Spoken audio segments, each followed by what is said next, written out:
Welcome to tonight's presentation, our one-on-one interview with the 45th President of the United States, Donald J. Trump from Mar-a-Lago. Now, right now, I'm in Washington, D.C. We've got the Capitol building behind us, and we're going to get into a lot of topics today. We got the war in Ukraine. We'll talk about the border, law and order, crime in this country, and yes, we're even going to talk about golf. But before we do that, I want to thank our partner for tonight's broadcast, our friends over at the Birch Gold Group. Now, we know what this Biden economy has probably done to your savings and all of your investments. Well, you could want to protect your retirement, and so we want you to text the word Trump to 989898 to get that free information kit about investing in precious metals and gold. We'll have more about that a little bit later in the broadcast, but first, here is my exclusive one-on-one interview with President Trump from Mar-a-Lago.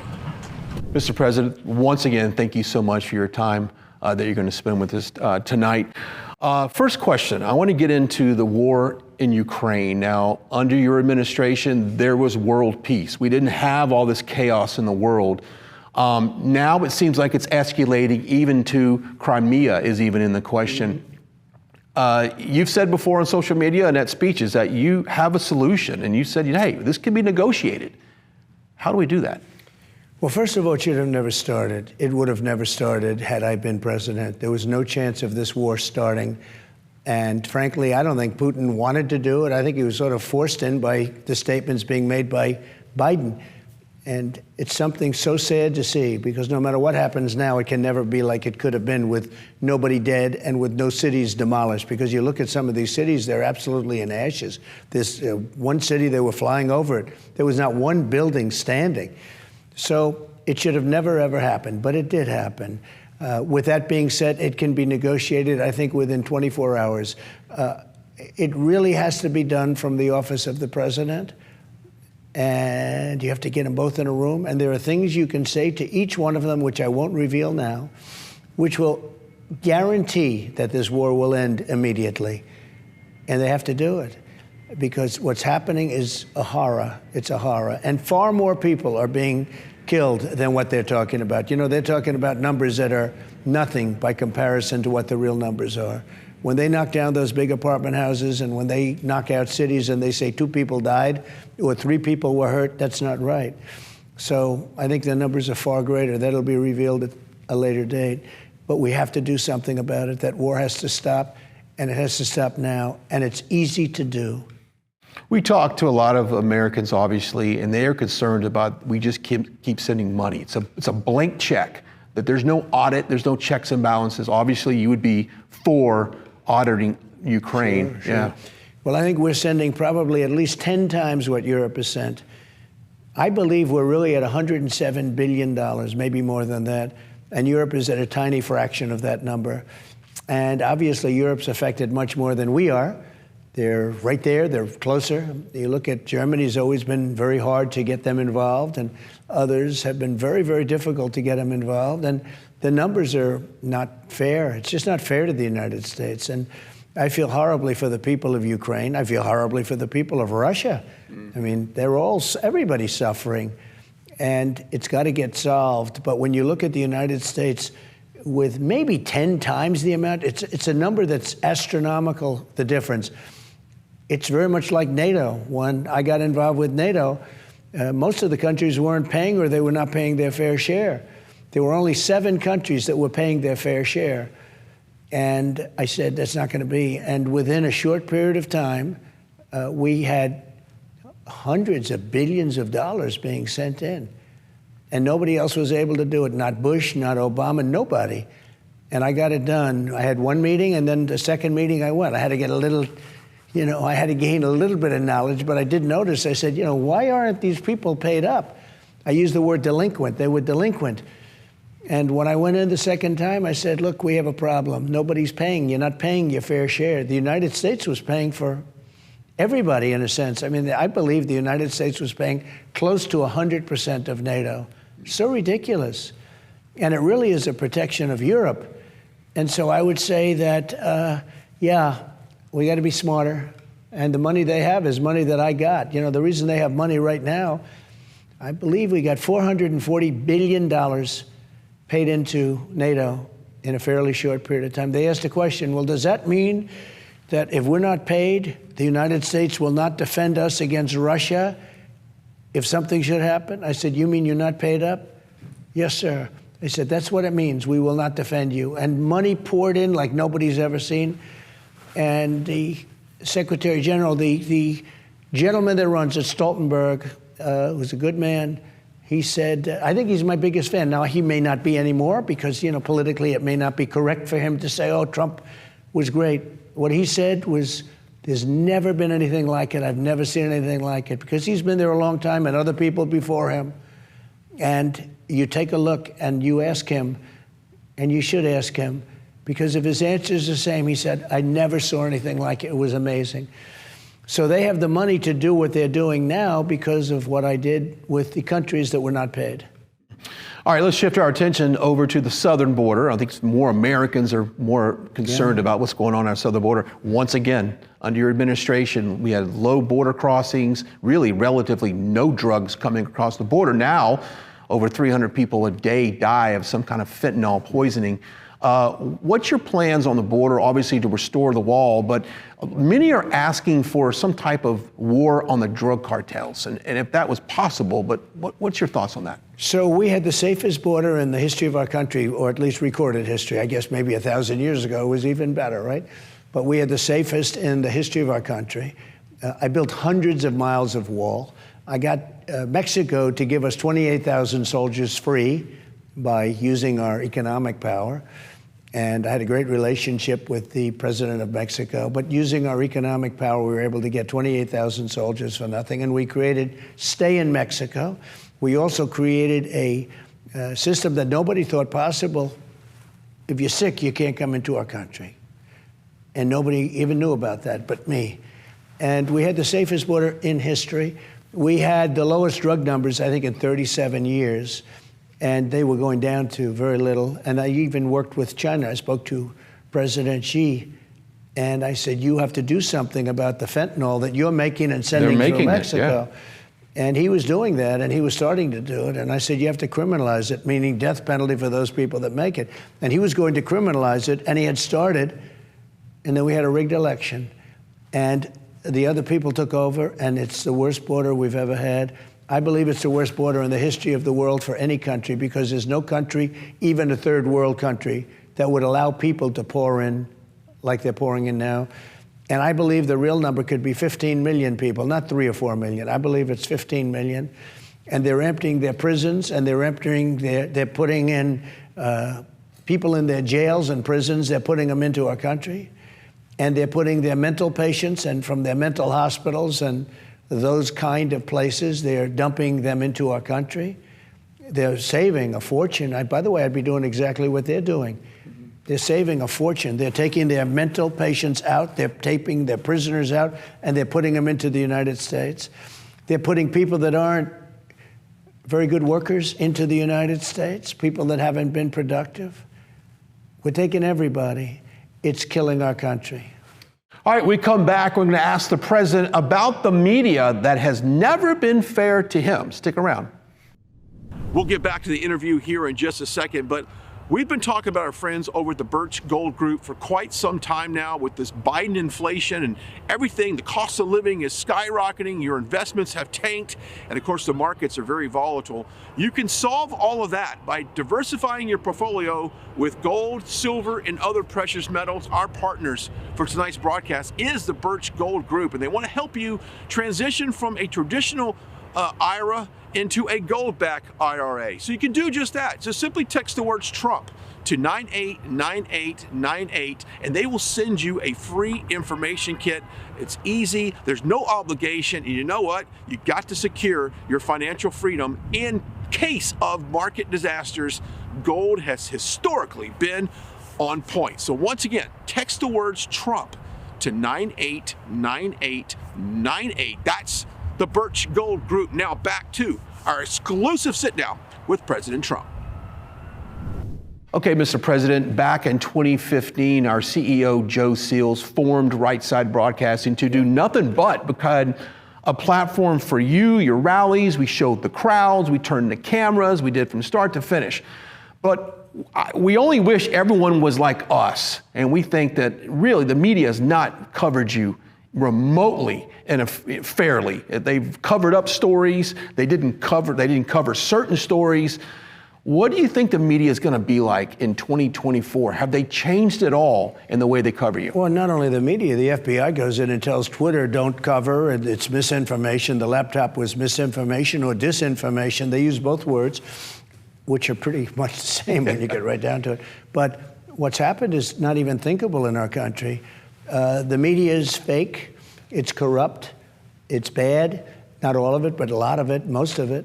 It's very bad and very dangerous. And it's hard to believe when you think they don't want to have borders, they don't want to have good education, they don't want to have tax cuts. I gave the largest tax cuts in history. I gave the largest regulation cuts in history. They don't want that.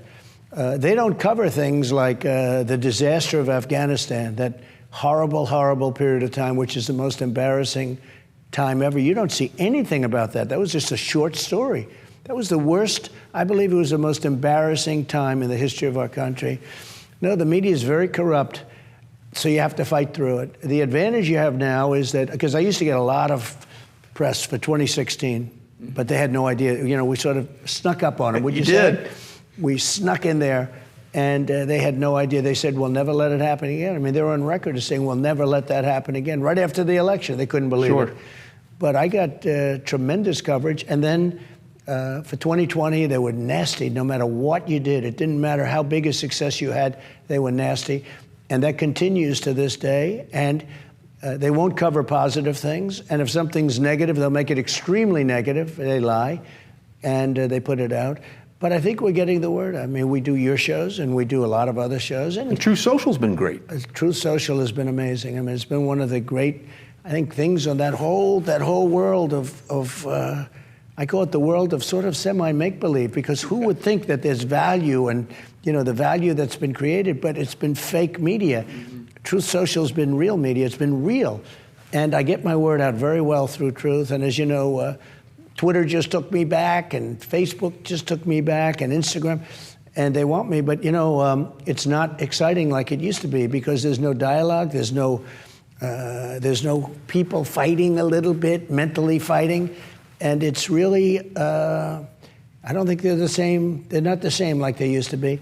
I think I really get it out to Truth. It goes all over the place. You know, I put out a statement, and you get it. Everybody gets it. They get it. So it's probably the best we've had it in years. You know, when I was on Twitter, I could say something that was so perfect, or Facebook. All of a sudden, it's red flagged. Yeah. And, you know, you talk about the Constitution, like NARA, where they have the Constitution. Think of that, NARA, the archives, where they have the Constitution and the Bill of Rights red flagged because they're dangerous documents. So I think Truth has been really a very big development, and it's doing tremendously well. Millions of people, and you're not going to be red flagged. Yeah, we love it.